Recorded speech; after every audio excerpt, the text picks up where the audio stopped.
The story starts with a masked hero defeating the final boss. Princess Feria was happy that Sunraku had saved her world. Suddenly, Sunraku realized that his long-awaited moment had come, and he looked in the direction of Princess Feria.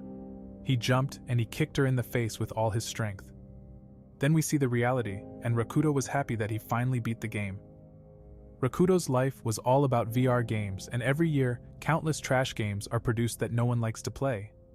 Then he was already planning to play the next trash game because he is known as a trash game hunter.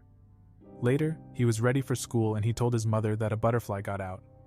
After this, he headed out to school, and he was tired because he spent his night to finish the trash game.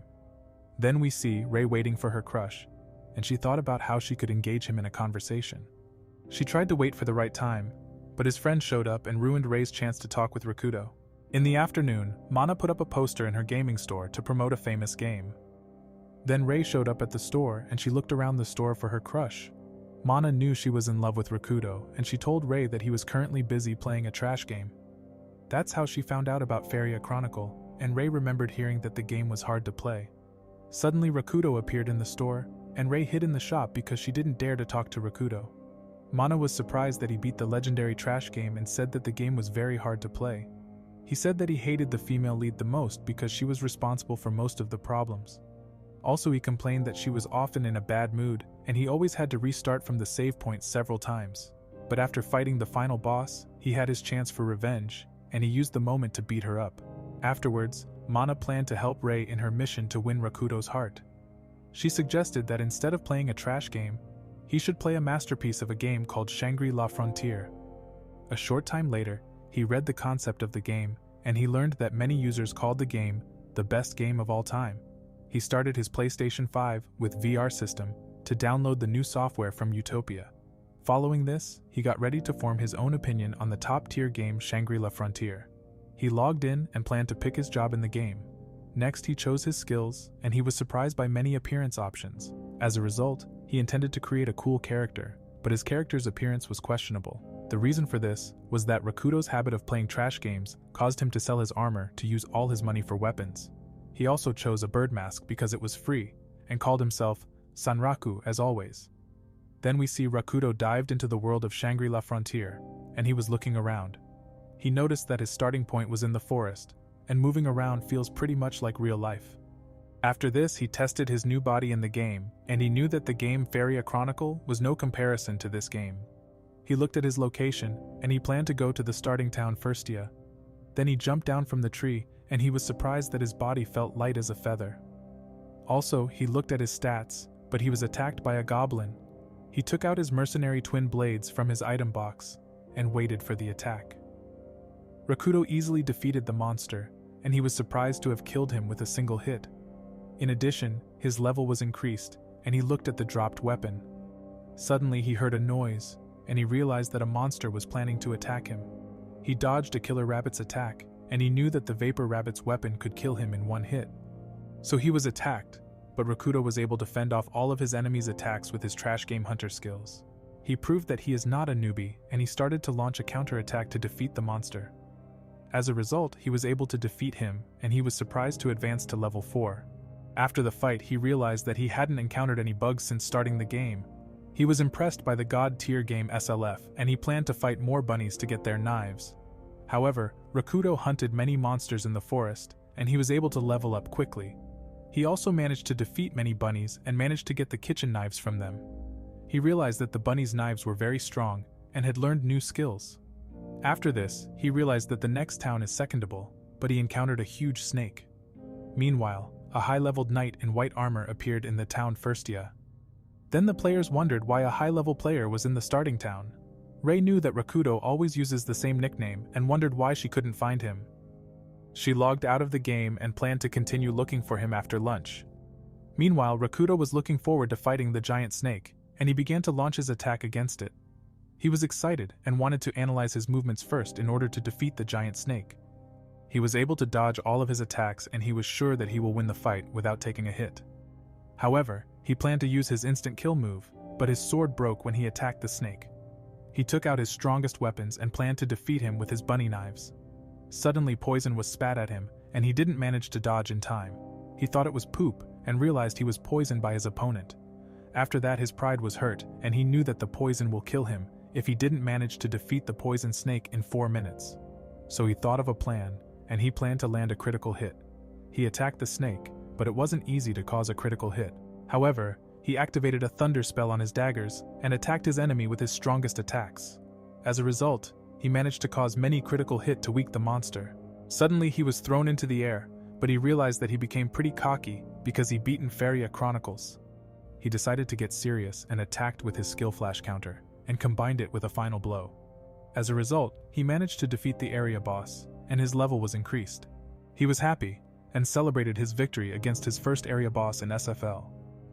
Unfortunately, he was still poisoned, and he tried to survive to the next town. He ran to the next town and didn't want to lose at the beginning of the game.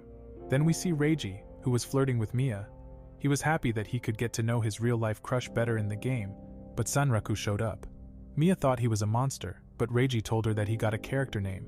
Reiji suspected that he was poisoned, and explained him that he can heal himself after resting in the inn. Then he explained to Mia the reason why the guy didn't have armor, and Mia said that he sounded like a veteran. When he arrived at the inn, Sunraku told the NPC to skip the explanation because he was about to die. He ran to his room, but he didn't manage to heal himself in time. Then he logged out, and next time he wanted to thank Reiji for his help. The following day, he logged back into SFL, and he planned to hit the top player ranks. Meanwhile, they were wondering why Sunraku was half naked, and he decided to buy clothes. Following this, he tried to sell his goblin axe, but the store owner didn't want to buy his trash. He looked at the weapons in the shop and learned that the man could also forge weapons. Afterwards, he went to the Dire Marsh Waste to collect materials for a powerful weapon. Unfortunately, it took a long time for Grey Ore to drop, and he got angry. Suddenly a mud frog appeared, and he didn't feel like fighting him. The mud frog teased him by digging mud at him, and he threw his pickaxe at the monster. Sunraku planned to eliminate him, and he took out his goblin axe from his item box. A few moments later, he defeated the monster and he received mud frog skin. He planned to continue mining Grey Ore, and was trying to hurry up to get a new weapon. 3 hours later, he returned to the blacksmith, and he learned that he had mined a Bitcoin. The blacksmith immediately began to forge a weapon out of the Bitcoin, and he used the time to buy potions. After this, he got his god-tier Bitcoin daggers, and he learned that the blacksmith can forge even better weapons. In the evening, his penalty death was over, and he planned to fight against strong monsters with his new weapons. Meanwhile, Rei was fighting a giant snake. She had searched the entire beginner's area for Rakuto. After she defeated the monster, she already suspected that Rakuto was already in the next town. Then we see Sunraku, who was fighting against a strong goblin.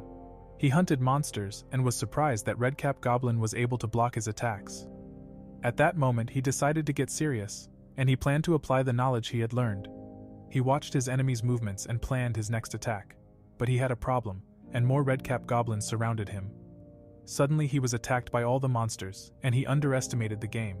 He managed to defeat all the goblins, but he sensed that a strong monster had appeared. A unique monster appeared in front of him, and he was shocked to face him. Lycagon the Nightslayer was enveloped in a powerful aura, and we learned that no unique monster has ever been sent into the game SFL. Then we see that Rei was still playing the game SLF to find Rakuto. She found 2 people who met Sunraku, but Mia thought Rei was a monster. However, Reiji stopped Mia to PK another player, and she was sad.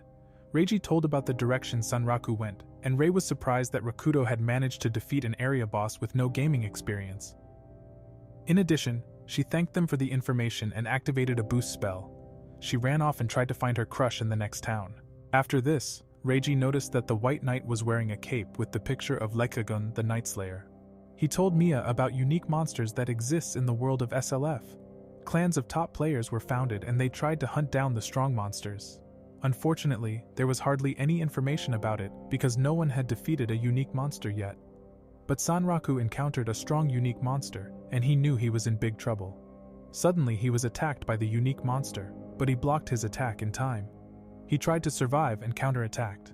After his attack, he realized that he had no chance of defeating him. Rakuto was glad he had spent the night grinding because it gave him a skill to dodge his attack without taking damage. Following this, he activated a strong boost skill to increase his power and launched another attack. As a result, he managed to cause a critical hit on his strong enemy Lycagon the Nightslayer. Suddenly his enemy became invisible, and Rakuto managed to dodge in time. He didn't give up, and managed to land more critical hits. Unfortunately, the black wolf disappeared again, and he knew that a single hit could end his life. Then he tried to somehow defeat his enemy, but he noticed that his enemy got the skill teleportation. Sunraku was in trouble, but he charged towards his opponent to confront him. He was focused on the fight and tried to analyze his opponent's attack pattern. His opponent attacked with different techniques, and he couldn't find any way to attack. Soon after, he knew his attacks were useless, and he needed a plan before his weapons fell apart. Sunraku didn't give up because he beat hundreds of trash games. However, he enjoyed the god-tier game SLF and started launching several critical hits. So he attacked the monster several times, but his attacks caused no damage. Sunraku thought that his eye was the weak point, but he was wrong. Suddenly his enemy started to launch a counterattack, and he used his special skill. As a result, Sunraku could no longer move, and he didn't understand what the Black Wolf had done. He knew he had lost, and didn't believe anyone would come to help. At the last moment, Rakuto praised the monster and gave up his goal of defeating the final boss.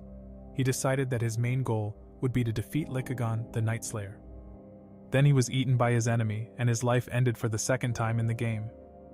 After being eaten, he realized his punishment was Lycagon's mark. He realized that he was screwed because he could no longer use his equipment. In addition, he learned about the other side effects and he was shocked. He couldn't believe he was cursed and looked out the window. Then he went for a walk, and he realized that his curse was like a bug from a trash game. He tried to calm down and remembered the rules for playing trash games. Following this, he distributed his stat points, and he realized that his highest stat is luck. However, Sunraku became desperate, but a cute rabbit fell from the sky on his head. He thought it was a Vorpal Bunny, but it looked different somehow. Suddenly he ran away, and Rakuto was asked to follow him. The bunny was extremely fast, and Rakuto tried to catch up with him.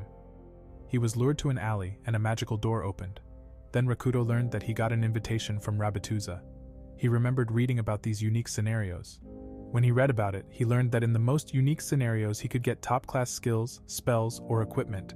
He was excited about his next adventure and was looking forward to getting some cheat skills. He entered the door, and after the door closed, it said that he needed level 80 to pass it. Following this, he saw a bunny town, and everywhere he looked, there were numerous Vorpal bunnies. Suddenly he was welcomed by Emil, and she was a big fan of Sunraku because she had watched his fight. He learned that the Nightslayer can even defeat dragons with just one attack, but Sunraku managed to land many critical hits. Then he found out that the boss of Rabituza town wanted to see him. So he was taken to the palace of Rabituza, and he was impressed by the building. Emil said that he was the first person to be allowed to enter the palace, and Sunraku was excited. Then he was led to the room of Emil's father. After entering the room, he met the boss, and he was shocked to see the leader of their town. The boss was a bunny yakuza who liked to drink rice juice. Visage looked like a dangerous guy, and Sunraku was surprised to see him. Suddenly Sunraku was asked if he could do him a favor, and Visage waited for his answer. Sunraku was confused and wondered what kind of favor he has to do. Then we see a few months earlier, and Ray failed in a trash game. Mana wanted to help her impress her crush and recommended the game SLF. As a result, Ray was convinced to buy the SLF game. At that time, Mana didn't know that her advice had turned Ray into an SLF-addicted player.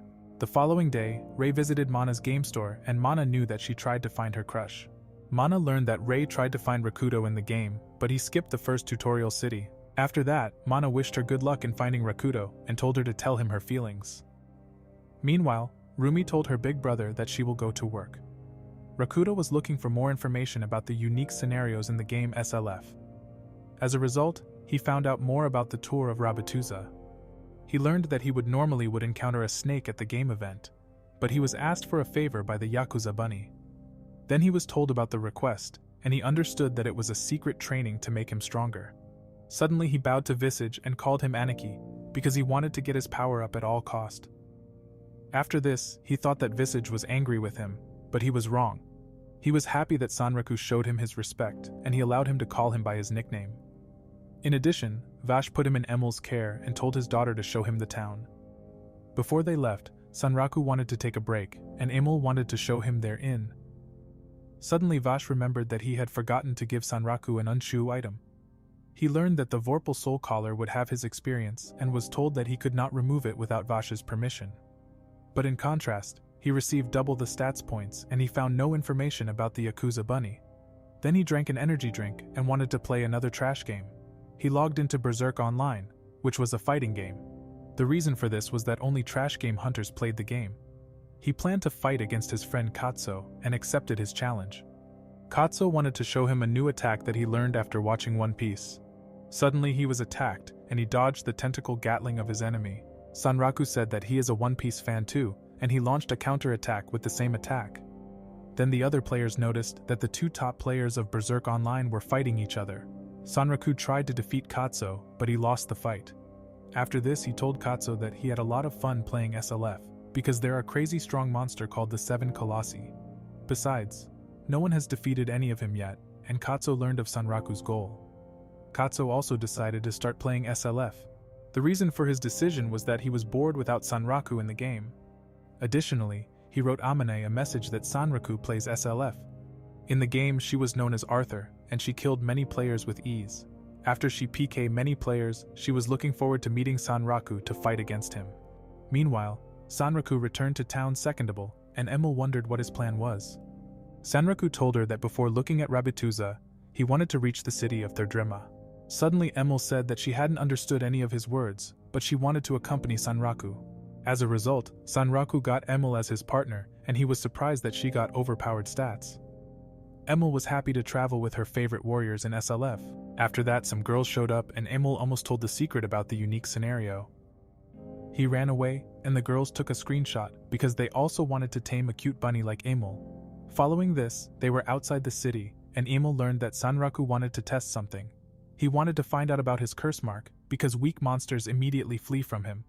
Suddenly, a low-rank monster appeared, and the monster immediately ran away after discovering Sunraku's curse mark.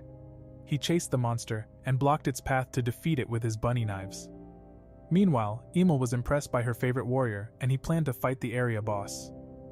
Arriving at a swamp, they couldn't find the area boss, and he remembered Emil's words. He remembered that the area boss's name is Mud Digger, and he didn't want to fight in a swamp. Suddenly, the Mud Digger appeared in front of him, and he prepared for battle. The Mud Digger was jumping out of the swamp, and his enemy was glaring at him. Sunraku was shocked to see the area boss in front of him. Also, he understood that he had to be careful because the monster was very dangerous. Then Sunraku thought of a strategy for his fight, because the swamp was locking down his speed. Suddenly, the area boss dived into the mud, and Emil told Sunraku that she didn't want to die. He activated his slide move spell to avoid the enemy's attack. After that, Sunraku waited and wanted to test his new skills that he gained from fighting Lycagon. However, Sunraku blocked the attack of his enemy and he started to use his repel counter skill. As a result, he managed to injure his enemy. He had to wait 10 seconds before he could use his skills again, but the Mud Digger didn't hesitate to attack again. Sunraku was in danger and he had no skills left to block the attack. Suddenly, Emil activated his magic edge spell, and she managed to push the monster back. Sunraku was surprised, and he realized that from now on, he got a strong partner on his side. This gave Sunraku a chance to defeat the monster, and he tried to get closer. Unfortunately, the area boss woke up, but Sunraku had a plan. He activated his spiral edge skill, and was able to create an opportunity to attack. He then climbed up on the top of the monster, and Emil was impressed. He told Emil to activate a spell again, and she prepared an explosion spell. Sunraku used his repel counter skill to allow Emil to take advantage of the opportunity to cast her spell. As a result, she attacked the Mud Digger with her power-boosting magic edge spell. Suddenly, Sunraku noticed that the Mud Digger disappeared and the swamp started moving. He knew the fight wasn't over yet and threw Emil into the air to protect her. Meanwhile, Sunraku was thrown into the air and he wondered what the monster was up to. He realized that the area boss was throwing him into the air on purpose, because he planned to kill him with a fatal fall. So he tried to find a way out. He wondered if a spell from Emil could save him, but he realized that would also kill him. So Sunraku decided to accept his death, and he prepared for all his HP to go down to 0. Emil didn't give up and activated a spell to save Sunraku. Suddenly he was teleported over the Mud Digger and his demise turned into a counterattack. He accidentally headbutted his opponent, and he caused enormous damage on the Mud Digger. Sunraku was able to finally defeat the monster with his luck, and he survived with 1 HP. He was grateful to have Emil by his side and thanked her for saving him. Sunraku had a lot of fun and he planned to go to the next town with Emil. Later he ate medicinal herbs to regenerate his HP, and he was impressed by Emil's power. Emil said that she can't wait to get to the next town, and Sunraku was worried because they will attract a lot of attention. Suddenly, Emil told about her secret item called Mysterious Vorpal Bracelet. She activated her bracelet and transformed into a human. As a result, they could enter the next town without attracting attention, but he found it a bit weird because it made the game feel more like a harem game than an RPG game. Suddenly, Emil transformed back into her bunny form, and he learned that she can only transform for 5 minutes. Later, they arrived in the town Weathrmon, and Emil was excited to enter the big city. So they went off and tried to enter the town. The guards found him suspicious, but Emil told the guards a lie. She said that Sunraku is a legendary hero, and he was cursed after saving humanity. As a result, she managed to convince the guards that Sunraku is a super warrior. She asked the guards to let Sunraku enter the city, and he noticed 2 users whispering about him. Suddenly, Animalia appeared behind him and she stopped him. The reason for this was that the girls on Secondable took a screenshot about him. This is how many SLF players found out about Emil and Sunraku became famous. After the message was sent, many players wondered if having a bunny as a pet was a cheat. Animalia remembered Sunraku's name, and many other players noticed his tattoo. They were shocked that he was the person who had encountered Lycagon. In addition, the famous PK clan Orkalot of Ashura Kai clan decided to hunt Sunraku. Meanwhile, Sigers also became aware of Sunraku and wanted to learn more about Lycagon's mark. Animalia then asked how she can tame a Vorpal Bunny, and Sunraku wondered where the girl got the information. He didn't know what to answer, but a person attacked him from behind. However, Sunraku managed to dodge the enemy's attack in time, and he immediately knew that the person was Pencil Knight. She replied that in SLF her name is Arthur Pencilgon, and Sunraku knew that he is in trouble. Additionally, she said that she is happy to have found him, and Sunraku saw that she got a PK symbol on her name. However, Sunraku met his friend in Trash Gamer Hood Pencil Knight, and he was ready for battle. Then we see the Trash Game unite rounds, and some players were stealing goods from an item shop. Suddenly, Sunraku appeared behind them, and he eliminated them because he wanted the items. The main goal of the game was to defend the kingdom, but the drop rate was unreasonably low. As a result, players found it difficult to get items and began stealing from item shops. In this world where everyone was enemies, Pencil Knight had taken control of the kingdom. Sunraku and Katzo were looting in Pencil Knight's castle, and Sunraku's goal in the game was to defeat Pencil Knight. This is how they first met Pencil Knight in the game Unite rounds, and they challenged her. Since then, they have had countless battles and become rivals, testing their strength in various trash games. Then Arthur started attacking him, saying that she had been looking for him everywhere. So she tried to kill him with some knives, but Sunraku blocked her attack, and he knew that the knives were poisoned. Meanwhile, Animalia was shocked that the second command of that player-killer clan, Ashura Kai, was standing in front of her. Sunraku was surprised about her nickname Giant Killer. Suddenly, Sunraku made a joke, and she really liked it. After that, she started attacking him, and he tried to overwhelm Pencilgon with his bunny knives. Sunraku was able to block all attacks, even though his level was significantly lower than Pencilgon's. Following this, he launched a counterattack, but she also blocked his attack. Sunraku noted that she is trying to keep him away from the gate because it would cause her problems to fight in the city. Pencilgon planned to get serious, and she started attacking Sunraku. Meanwhile, Emil slowly transformed back into a Vaporal Bunny, and Animalia still had questions for Sunraku. Suddenly, Emil turned back into a bunny, and Animalia was surprised about her transformation. Sunraku knew they got a big problem, but he couldn't save Emil. The reason for this was that Pencilgon didn't give him time to help Emil, and he used a skill to repel her attack. He was able to stop her attack with a counterattack, and she was impressed. Then he took advantage of his opportunity, and he ran into the city with Emil. Animalia wanted to take a screenshot with Emil, and he replied that he would think about it if they survive. However, Pencilgon began to chase Sunraku, but Animalia cast an explosion spell. She planned to protect Emil at all costs, and Sunraku told Emil that he is happy to have her as his partner. Suddenly he stopped because other players from the Asura Kai clan were chasing him. They wanted to eliminate him, and Sunraku's plan to escape to the city to Rabbituza failed. Pencilgon then thanked Sunraku because with his help, she got the chance to fight against a player from the Monster Documentary clan. Sunraku prepared to fight against the players from the PK clan and waited for the attack. After this, the fight began, and he planned to defeat the 4 PKers. Meanwhile, Animalia began to activate a powerful spell to attack Pencilgon with 5 different elements. Unfortunately, Pencilgon got an item to absorb Animalia's magic. Pencilgon launched a counterattack, and Animalia lost almost all of her HP. Then she learned that Pencilgon possessed a karmic straw doll, which was a very rare item. In the meantime, Sunraku was still busy with the 4 PKers, and he decided to choose a target. Before the enemies could attack Sunraku, Ray appeared and saved him. As a result, one of the enemies was defeated, and they were shocked that the famous attack master showed up. Sunraku was confused, and Ray was happy that she had finally found her crush. Then we see a few hours earlier, and Ray was wondering why she couldn't find Rakuto in the game. She remembered when Mana gave her the advice not to give up and to confess her feelings to Rakuto. Also, Ray bought a lot of trash games, and she couldn't find any that she could play with him together. So her only option was to dive into SLF to locate Rakuto with the player named Sunraku. In the game, she received a message from her clan, and she was surprised to receive information about Sunraku. On the way to the city of Thirdrema, she also learned about the PKers who planned to attack him. Ray activated her boost skill and ran towards Thirdrema at full speed. Just before she arrived, she saw that Sunraku was under attack, and he was in a PvP against 4 players. Ray immediately took out her weapon and began to launch her attack to save Sunraku. Meanwhile, Pencilgon thought that the PKers were destroyed by Sunraku because she was aware of his trash game hunter skills. Suddenly she noticed that Saiger Zero appeared too, and she was happy that Sunraku had lured another badass player. Before she could join the fight, Animalia stopped her, and she said that she still got a trump card.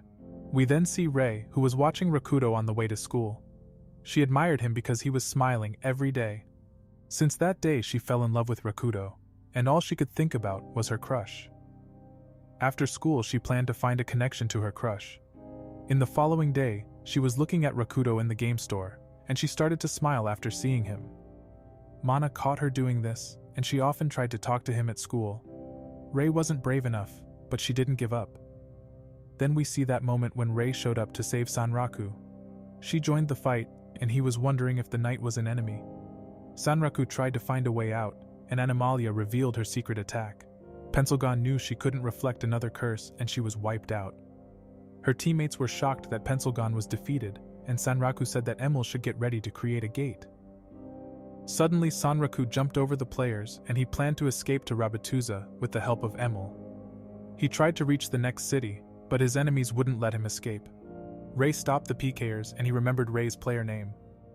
Afterwards, the members of the Ashura Kai were angry, but Ray could only think about Sunraku. She was glad that he had spoken to her, and the enemies tried to attack her. But Ray easily defeated the attacking opponent, and the members of Ashura Kai were scared. She launched her attack to eliminate them, and Sunraku managed to escape to Rabatuza. Meanwhile, Emil enjoyed his energy drink, and Sunraku was happy that they survived. Pencilgon also sent him a message asking if he was friends with Saiger Zero. In addition, she told him that he should write to Katzo and that they should meet together in Unite rounds. Katzo had also sent him a message, and the 2 boys suspected that Pencilgon was just annoyed because she couldn't kill Sunraku in SLF. After that, he told Emil that he planned to start the unique scenario in Rabatuza. As a result, Emil led him to the arena, where he would undergo a serious combat training. Then he arrived at the Vorpal Coliseum, and Sunraku was surprised by the amazing place. Sunraku was explained that he would fight against strong monsters that Vash had chosen. He said he was ready, and Emil began to release the monsters. Suddenly, several level 65 packhounds appeared, and Sunraku was shocked. He asked Emil why he had to fight multiple enemies over level 65. In the meantime, Ray was happy that she had talked to Sunraku.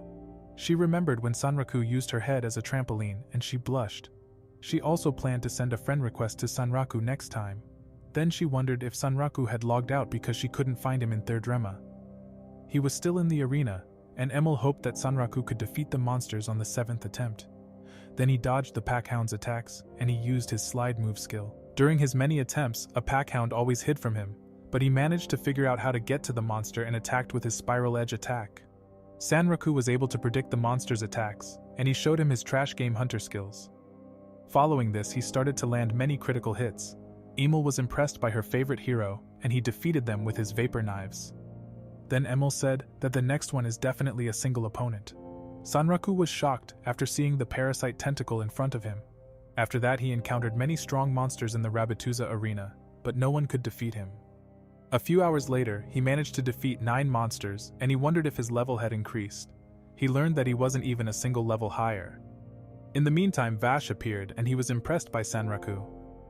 Sunraku asked about the final boss, and Vash showed him a sealed monster that he had captured. Then the seal was released, and Sunraku wondered if it was a sorcerer-type monster. Vash knew he couldn't win, and he said he only had to survive 5 minutes against the aberrant wood mage. Then the battle began, and Sunraku was almost wiped out by the monster. He realized that his opponent was overpowered, and Vash enjoyed the show. Following this, we learned that Sunraku was fighting against a level 120 monster, even though he is only level 30. Sunraku tried to launch a counterattack, and he charged towards his opponent. He managed to hit the opponent, but he realized he didn't do any damage. At that moment, he realized that physical attacks didn't work, and he tried to survive somehow. Emil cheered him on in the fight, and she told him that he had to survive for 4 more minutes.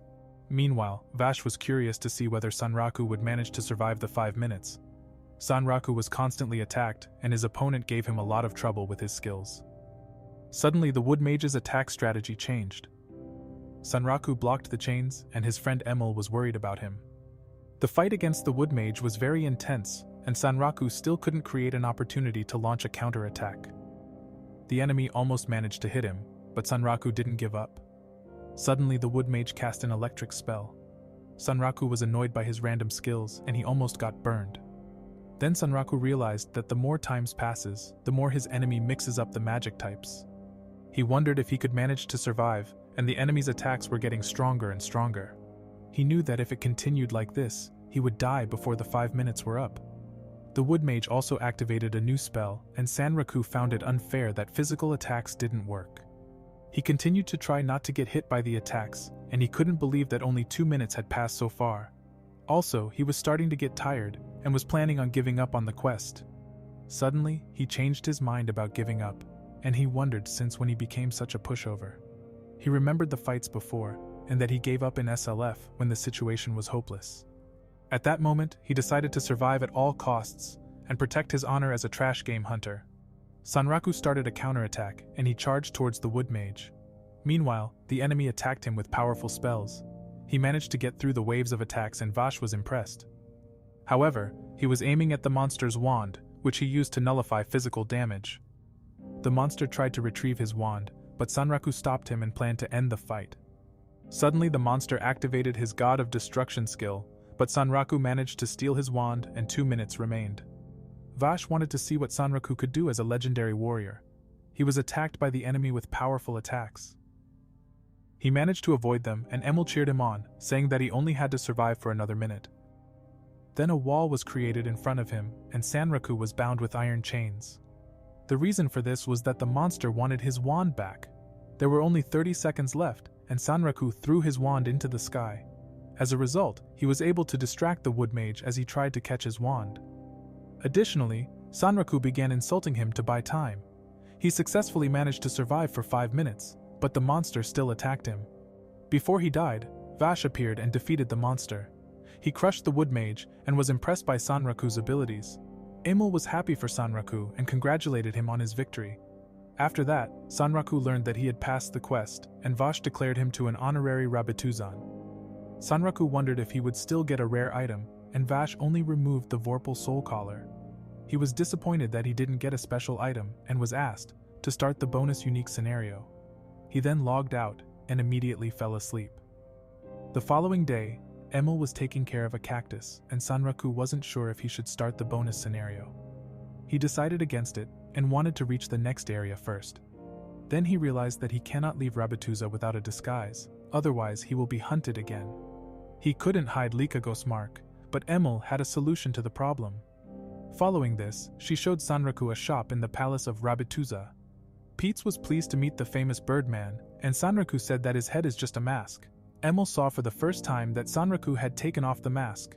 Peets then showed him a very intriguing textile that she had recently received. Later he bought a map, and the shopkeeper was shocked because Sunraku looked like a ghost. He was angry and asked why he had to put on a meme costume. Emil tried to calm him down, and she drank many mana potions along the way. Then he activated the map, and he looked at the different places along the way. Sunraku didn't know which place to choose, and Emil suggested the Fell Fate Caldera. But he decided to go to Prismatic Forest Grotto first, and he told Emil the reason for his choice. He started to tell Emil a long story, but she noticed that they were being watched. Then we see the night before, and the leader of the Ashura Kai clan was angry.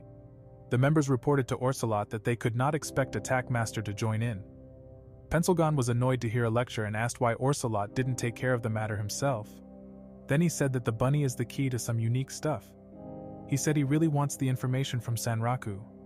Suddenly Pencilgon said that they had to take care of another matter first. Orsalot replied that unique monsters aren't made to be beatable. The other members of the Ashura Kai clan agreed with him. As a result, Pencilgon decided to ignore Orsalot's orders because she considered her clan members useless. She was disappointed that not even one of the strongest clans in SLF dared to fight against a unique monster. She understood that she couldn't count on her clan, and planned to message some special players to defeat one of the 7 Colossi called Weathrmon the Tomb Guard. Then we see Sunraku, who thought that Siger Zero planned to get his revenge for stepping on him. He immediately ran away and Ray wondered why he was trying to escape. Meanwhile, the members of the Ashura Kai clan were searching for Sunraku. They discovered him because of his player name and they started chasing him. Ray was also after Sunraku, and he didn't yet know that the PKers were chasing him. Then Emil said that the PKers are after them, and she wondered why Sunraku was going in the wrong direction. But he explained to her that he has a plan. He planned to deceive them with a fake-out and make them think he was on his way to the ruins. After that, the PKers fall for his trick and he planned to set off to the prismatic forest. Then he arrived at his destination, and he was shocked after seeing Siger Zero standing behind him. Ray sent him a friend request and he was surprised that Siger Zero wasn't angry at him. Sunraku was confused, and he suspected that Siger Zero just wanted to be friends with him, to get information about the secret unique scenario. But Sunraku knew that he couldn't defeat Siger Zero yet, and he decided to accept the friend request. Ray was relieved, and she was happy that her crush had accepted the friend request. Afterwards, Ray offered Sunraku that he could help him through the game. He was suspicious and declined her offer. Suddenly Sunraku apologized for stepping on his face, but she wasn't angry. Following this, he said goodbye, and Emil learned that Siger Zero is currently 3 times stronger than Sunraku. Emil tried to cheer him up and they set off to the prismatic forest. Meanwhile, Ray was glad that Emil is an NPC and she was able to make some progress. We then see that the PKers from the Ashura Kai clan tried to locate Sunraku, but they decided to turn back because they didn't want to mess with the attack master. Arriving at the entrance to the prismatic forest, Emil transformed back into a bunny and Sunraku took off his meme costume. He entered the prismatic forest and he was amazed by the unique view. He then looked around with Emil, and they discovered monsters that collected nectar similar to butterflies. Sunraku was fascinated by the ecosystem in the RPG forest, and he was excited to explore this area. After looking around, he took out his daggers. Emil cheered him on and he began attacking a storage papillon. As a result, he received the nectar pouch from the monster. Emil was looking forward to further adventures in the forest, and Sunraku said that they will have a lot of fun in this area. Later, Sunraku had his next target in mind, and he took out a throwing knife from his item box. He told Emil to watch him closely. Suddenly he started attacking the monster, and he was able to surprise the monster with his sneak attack. He easily defeated him, and his fan number 1 thought the show was brilliant. He then looked to see if the monster had dropped an item, but the tree they were standing on was attacked by a rhinoceros beetle. The reason for this was that he was behind the honey that the bees produced on the tree. Emil suspected that there would be a fight soon, and they secretly watched them. Suddenly Sunraku decided to play the commentator, and he learned that Emil is not suitable for it. Meanwhile, the Empire bees were defeated and he immediately regretted passing the microphone to Emil. She was disappointed that she had failed, but Sunraku continued with the comments. He said the rhinoceros beetle gained the upper hand, and the Empire Queen Bee was wiped out. As a result, the quad beetles fled and the fight was over. After the fight, Sunraku and Emil realized that the rhinoceros beetle had spotted them. They ran away, and Emil was terrified. Suddenly Sunraku had an idea, and he took out the nectar pouch from his box. He threw it at a mimic mantis to distract the monster behind them. So he was able to create a chance to attack the rhinoceros beetle with strong skills. As a result, he was able to defeat the monster and got an inventory full of items. Afterwards they went further, and Sunraku discovered spider webs. Emil told Sunraku that the area boss is a spider, and they discovered a cave. Then we see a few minutes earlier and 3 SLF players were planning to fight the area boss. They entered the cave and Soma stepped on a spider web. Suddenly they noticed that the clown spider is above them, and they started to scream. Meanwhile, Sunraku was wondering why he couldn't enter and he spotted a guy falling out of the air. Suddenly he died because a huge rock fell from the cave and the entrance was open. Sunraku entered the cave, and he was ready to fight the area boss. Following this, he told Emil that he planned solo the clown spider on his first try. Emil asked if he was sure with his decision that she should just watch him in the fight. He replied yes and charged towards the enemy. On the way, he dodged the spider webs, and he planned to use his new learned skills in battle. Afterwards, a huge stone was thrown at him, but he dodged it with ease. The huge stone almost fell on Emil, but she managed to dodge it in time. Then Emil noticed that he is heading a sticky web, and she was surprised that they weren't sticky at all. Sunraku explained to her that the radial threads of a spider's web aren't sticky. Meanwhile, the area boss was planning to get serious, but Sunraku avoided the huge stones with his jumping skills. As a result, he was able to reach the clown spider and the fight started. He attacked with his loop slash and was able to injure the monster's right leg. He continued the series of attacks, and the spider fell down. At the last moment, the clown spider tried to save himself, but Sunraku stopped him. Sunraku already suspected that the area boss would not be easy to defeat, and he threw down the huge rocks that the clown spider had stored in his hiding place. So Sunraku's attack began, and Emil cheered him on in his fight. Shortly afterwards, Sunraku went down to see if the area boss had been defeated, but he survived. The clown spider was angry and intended to crush Sunraku, but he dodged the attack. Suddenly, the pattern on the area boss's back reminded him of Lycagon. He became angry and attacked with his strongest attack because he doesn't want to be defeated by Lycagon again. As a result, he was able to wipe out the area boss, and he came closer to his goal of becoming stronger. Emil celebrated his victory with Sunraku, and he received a message from Pencilgon. Then we see Katzo, who also played SLF, and he also received a message from Pencilgon. The following day, Ray visited the game store to tell Mana about her success. Suddenly, a customer entered the game store, and Mana knew she was hoping to meet Rakudo. Mana told her that Rakudo was probably playing SLF right now. Then Ray was on his way home and she spotted Rakudo in a convenience store. Meanwhile, he was surprised to see an interview from his pro-gamer friend Katzo. While reading, he also discovered something about the upcoming update that Pencilgon had mentioned. Rakudo met with Pencilgon at Unite Rounds yesterday. Pencilgon was angry that Katzo and Sunraku stormed her castle and killed all of her servants. The two boys laughed at this, but Pencilgon didn't think what they did was that funny. Then she talked about the main topic, and Pencilgon asked if the two of them would like to defeat a unique monster with her. She knew the two boys were interested, and she planned to challenge the unique monster the day after the big summer update. In this moment, Sunraku wondered why Pencilgon invited low-level newbies, but she said that the level doesn't matter. She told them that they were capable of winning, and the two boys became curious. Suddenly Sunraku said that they will join if she gives them the full story. Back in the present, he paid for the snacks at the convenience store and was approached by Ray. Ray greeted him, and he remembered that she was in their class last year. He remembered her name and she asked if he was shopping in the grocery store. Then Ray said that Mana told her that he plays SLF. She tried to ask him if he wanted to play SLF with her, but at that moment he received a message from Pencilgon. Pencilgon spammed him with messages, and he said he has to leave. Ray was happy that she was making progress, and she was sure that he will be busy with SLF for a while. In the afternoon, Rakudo was home, and he immediately logged into SLF. When he logged in, Emil wished him good morning, but he told her to back off. She asked him what's on agenda today, and he had a few questions for him. Then Emil learned that he planned to fight one of the Colossi, and she was shocked. She opened a gate to Rabbituza and wanted to tell her dad about it. Then Sunraku remembered that he had learned from Pencilgon that he should keep Emil out of the fight, because an NPC cannot be revived after dying. A short time later, Vash learned about Sunraku's plan to fight against Weathrmon the Tomb Guard. He tried to stay calm, because he wanted to get some information about Weathrmon from Vash. He was also confident that he could do it because he even managed to finish Feria Chronicle. Then Vash said that Sunraku is still weak and he was aware of it. He replied that he wasn't doing this to win. In addition, he explained to Vash that he was only playing a supporting role and that a friend of his would be doing most of the fighting. As a result, Sunraku told Vash about Pencilgon and her plan to take down Weathrmon the Tomb Guard. Vash replied that they have no chance of winning against him, and it's still a reckless move. Sunraku didn't give up and he tried to convince Vash not to stop him. So Sunraku said that he was weak, but he was convinced that he could win the fight with his friends. Then Sunraku said that he has the honor of a Vorpal soul, and he managed to convince Vash with these words.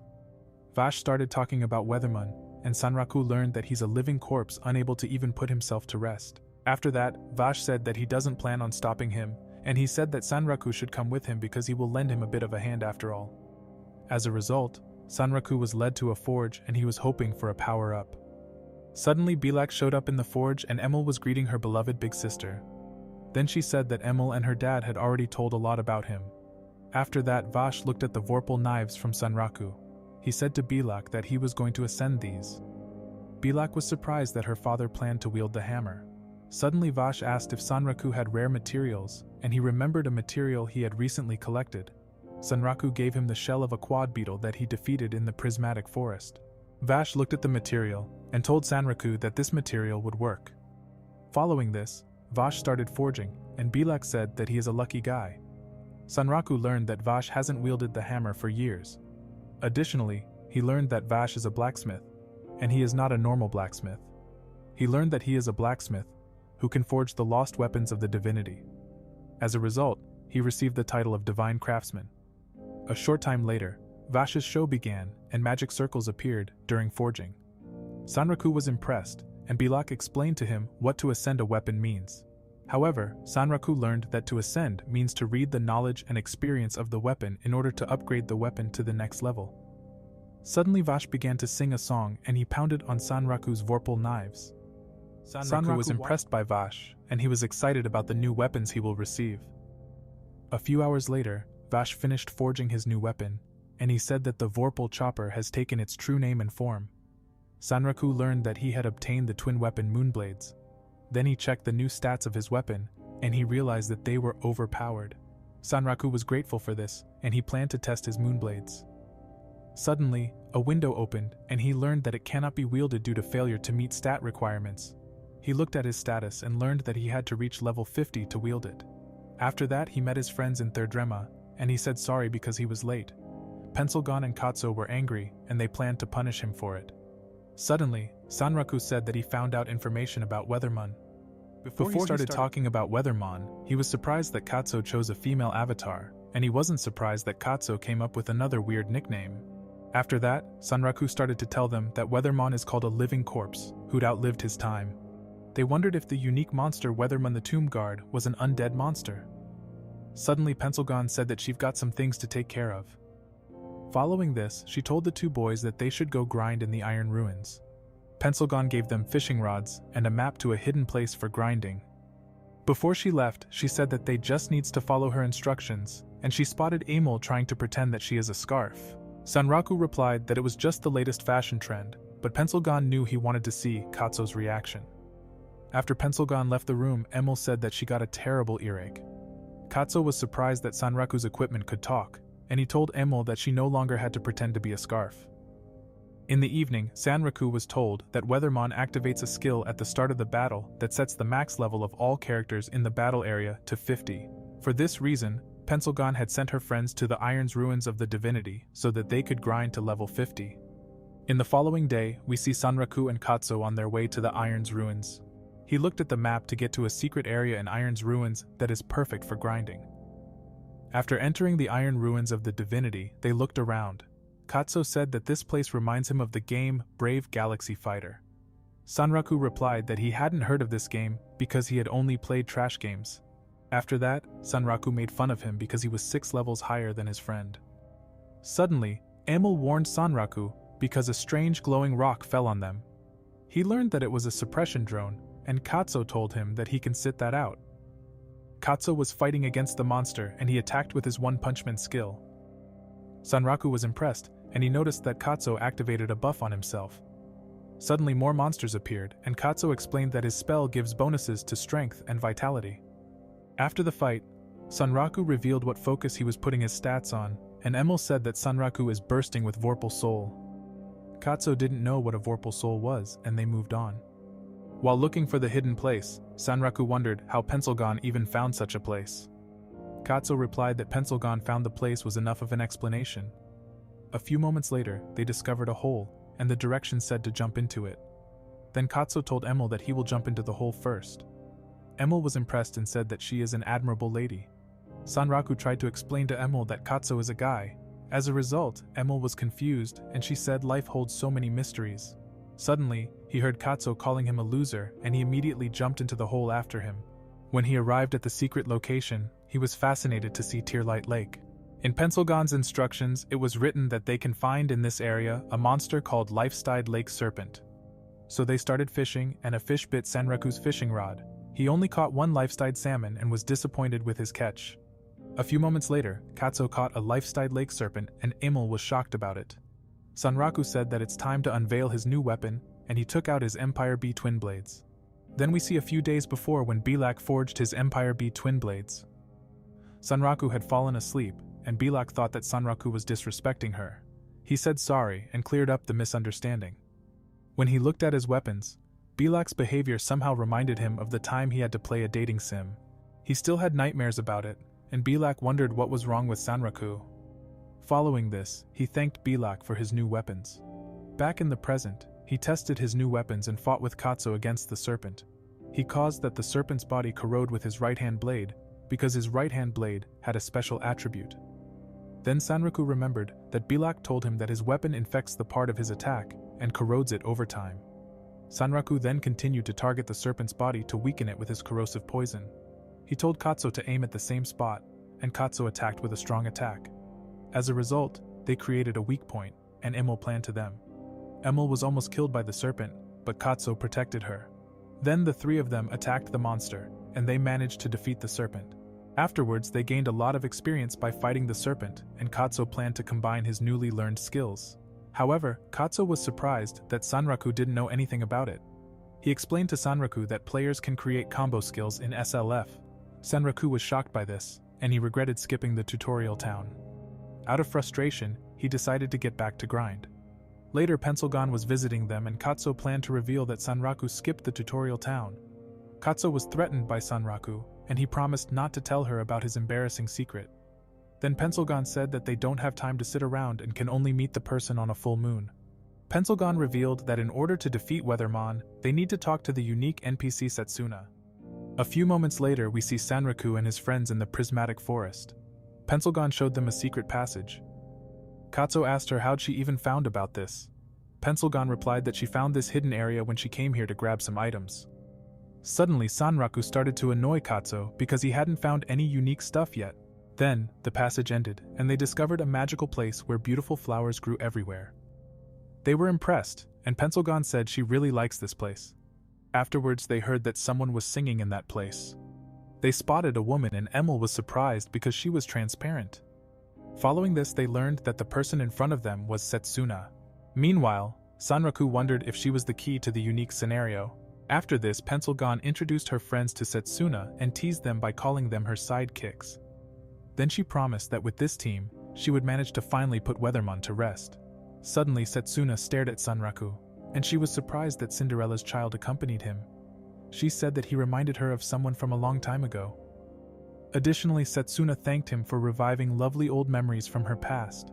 Then the unique scenario started, and Sunraku was excited. Katzo and Sunraku accepted the unique scenario quest. Setsuna told her story that Weathrmon is her dearest love. After that, they learned about the tragic love story of Setsuna and Weathrmon. Setsuna explained to them that Weathrmon was bound in the past and that a barrier prevented him from entering this dimension. But in the night of a new moon, they can get into this dimension through a crack. In the end, Setsuna asked them to put her dearest love to rest. Pencilgon replied that they will manage to put Weathrmon to rest and that they will not disappoint her. Meanwhile, Katzo and Sunraku were surprised by Pencilgon's words because she usually treated NPCs like scum. Pencilgon became angry at their rude words, and she punished her comrades. Pencilgon was in the PK mood, but she didn't kill the two boys. Suddenly, Pencilgon admitted that she was also sometimes emotionally invested in games now and then. Katzo said that getting serious about game is a great thing. He said that as a pro gamer, he know how she feels, and Sunraku made fun of him again by mentioning that he still hadn't found any unique stuff. Afterwards, the boys started arguing, and Pencilgon was happy to have them as comrades. Following this, she decided to defeat Weathrmon together with her friends. She was sure they would make it, and Emil admired their friendship. Meanwhile, Setsuna was also confident and hoped that her dearest love would soon find peace. The next morning, he planned to work on his skills. He remembered Emil telling him about a skill garden that was in Rabituza. A short time later, he greeted his mother, who was cooking breakfast. She was glad that Rakudo remembered their agreement, otherwise he would have spent the whole day playing games.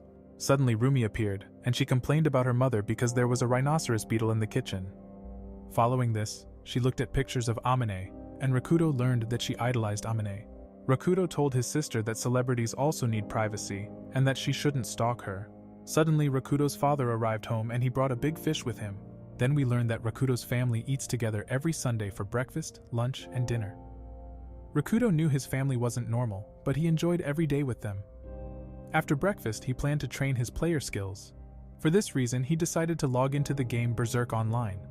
When he logged in, he planned to fight the final boss of the story mode. Then he met a player named Dragonfly. Dragonfly asked him for advice because he was having trouble with a quest. He learned that he was a new player and was shocked about it. As a result, he decided to fight against Dragonfly. He wanted to see what the new player could do, and they started the battle. Dragonfly immediately charged at him, and he tried to use a bug move to defeat him. He extended his character's arm and created a large cloud of dust.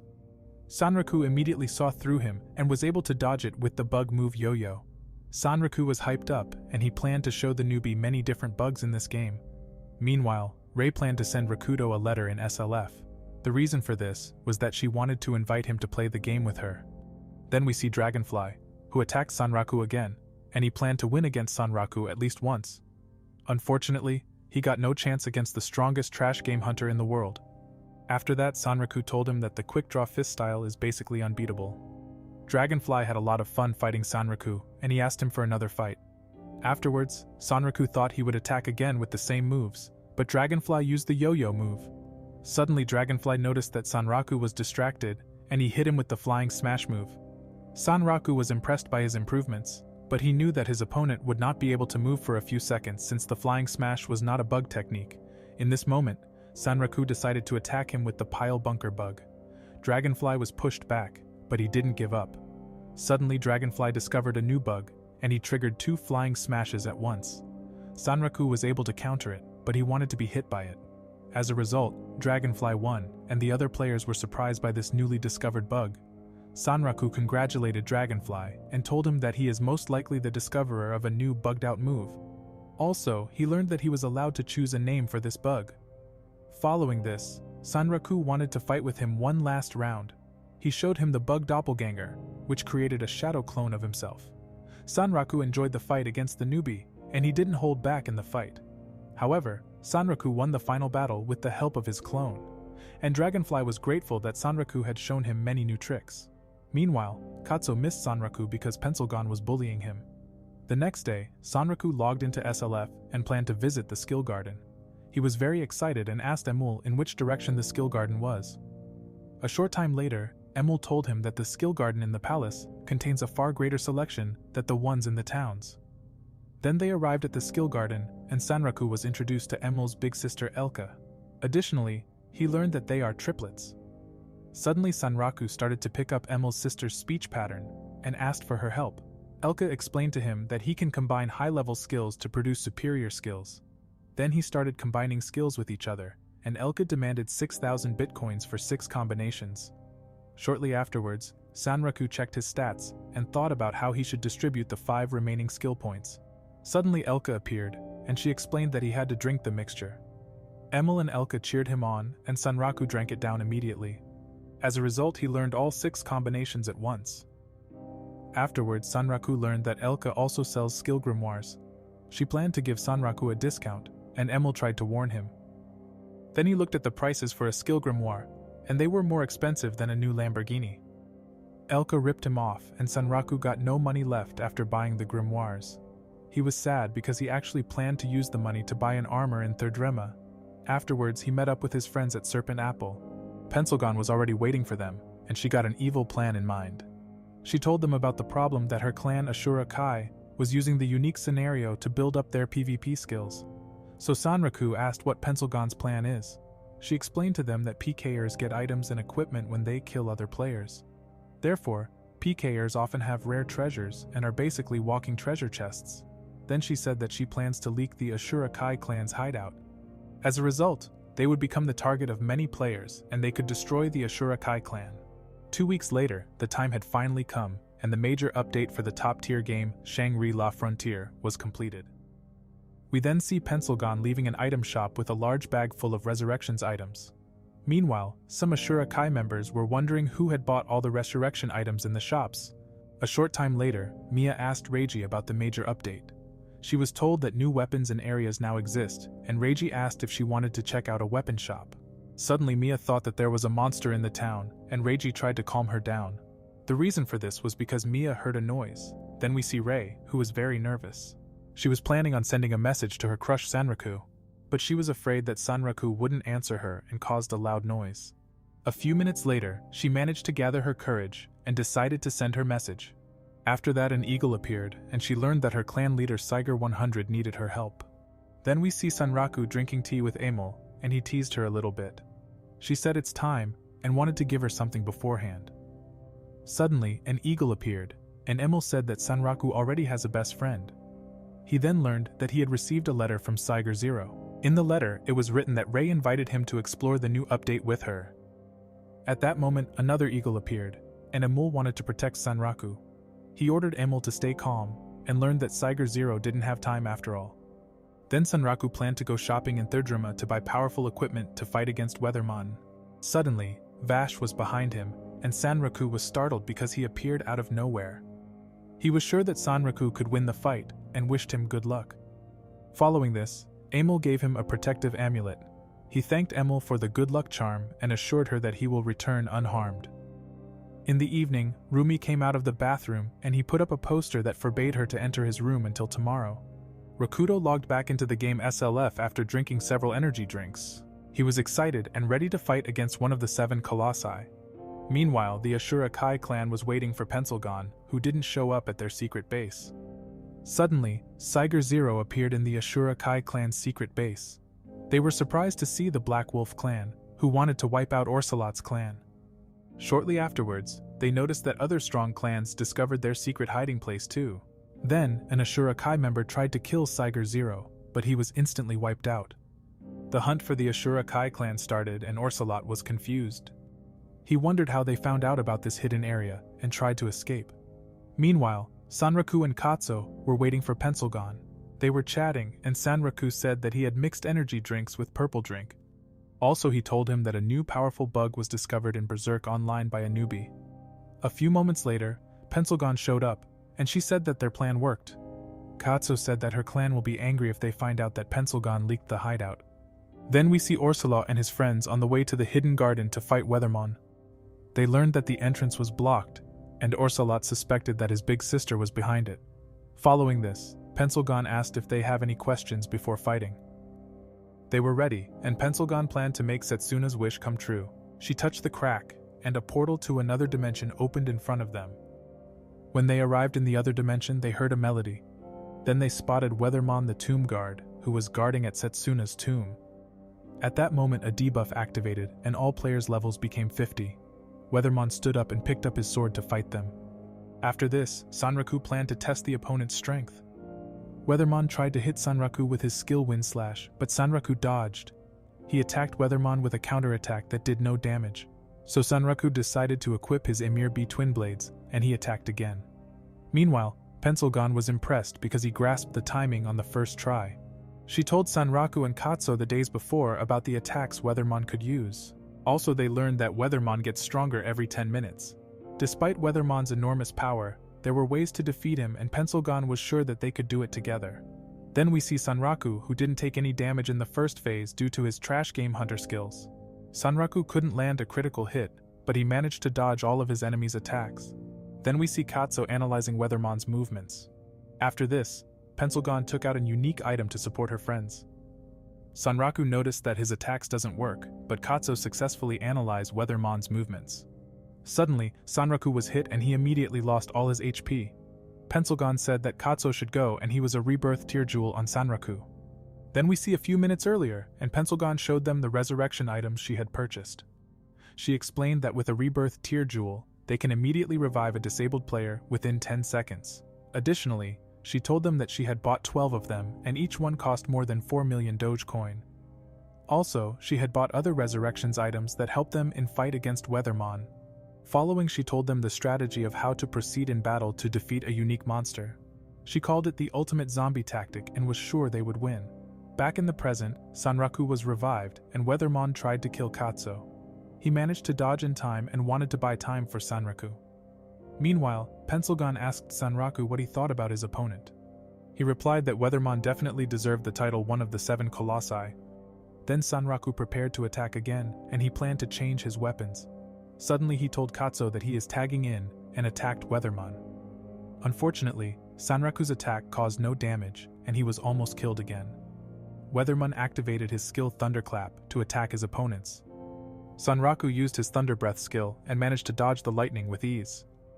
After the Thunderclap attack was over, Weathrmon planned to attack with his Nimbus Fist skills. Sunraku was surprised and he knew that he screwed up. As a result, he died again, but Katzo revived him with a Rebirth Tear Jewel. Katzo and Sunraku tried to destroy the opponent's gear, but they died several times. Katzo was frustrated because they didn't cause any damage, and Pencilgon calmed him down. She told him that she is preparing something, and it will soon be time to use. Then we see Weathrmon, who stopped moving. The reason for this was that 10 minutes had passed, and Phase 2 was initiated. Suddenly, Weathrmon cast a summoning spell to summon a horse named Kiri. Shortly after, Katzo learned that it wasn't a horse and was more like a huge truck with legs. However, Kiri tried to kill Katzo, and Katzo ran away from the monster. Pencilgon told Katzo that he must prevent the two monsters from uniting, otherwise they will lose. Katzo said he will try his best to lure Kiri away. At that moment, Kiri started firing missiles, and Katzo asked how he should defeat the monster. Pencilgon replied that he can defeat it because he had played the game Cavalry Crisis. Sunraku thought it was a trash game, and Katzo explained to him that it was more of a god-tier game. Then Katzo climbed up on the horse and he proved that he is a true cowboy. While Sunraku and Katzo occupied their opponents, Pencilgon planned to use the unique item reward scale. Then we find out that Pencilgon can use it to exchange items for blessings. After that, Pencilgon put a very expensive item worth 30 million coins in the left side. As a result, she was allowed to choose a perk, and she chose more stats points. At that moment their stats points increased, and they were surprised about it. Sunraku noticed that Pencilgon was behind this, and he was grateful for it. After his stamina was increased, he was able to take on Weathrmon, and he switched to infight mode. Sunraku activated a new skill called Hand of Fortune. As a result, he managed to stop Weathrmon's wind-slash attack. Additionally, he took advantage of his chance and stole Weathrmon's sword. Meanwhile, Katzo was having trouble and Pencilgon said there are only 4 minutes left until Phase 2 ends. Suddenly he fell off the horse, but at that moment a great idea occurred to him. A short moment later, Weathrmon launched a counterattack to get his sword back. Sunraku immediately sensed that it was an instant kill move. Then he realized that Weathrmon was planning to kill Pencilgon, and Sunraku decided to attack Weathrmon. Suddenly Weathrmon launched a second attack against Pencilgon, but she knew that there was a safe zone behind Weathrmon. She managed to run behind him and immediately threw an item to revive Sunraku. Sunraku was revived again, and Pencilgon said that one more death could doom their chances. Then Pencilgon looked over at Katzo, and she was shocked that his great idea was to tie himself to the horse. She thought his great idea was stupid, and told Sunraku not to look at Katzo because it will distract him. 1 minute later, Phase 2 was over, and they noticed that the two monsters were no longer moving. Weathrmon fell to his knees, and Sunraku got a bad feeling. Then Pencilgon said that her clan had only made it to this stage. She explained to them that Weathrmon is about to let out a loud scream, and that scream is an instant kill skill. This ability cannot be dodged, but Sunraku was sure that Pencilgon had prepared a countermeasure against this ability. Suddenly she took out the item Saint's Holy Water, and she threw the holy water on Weathrmon. At that moment, Weathrmon's armor began to crack and he started to scream. Don't miss out. Hit that subscribe button and turn on notifications to stay updated with the latest anime recaps and be the first to know when the next episode drops.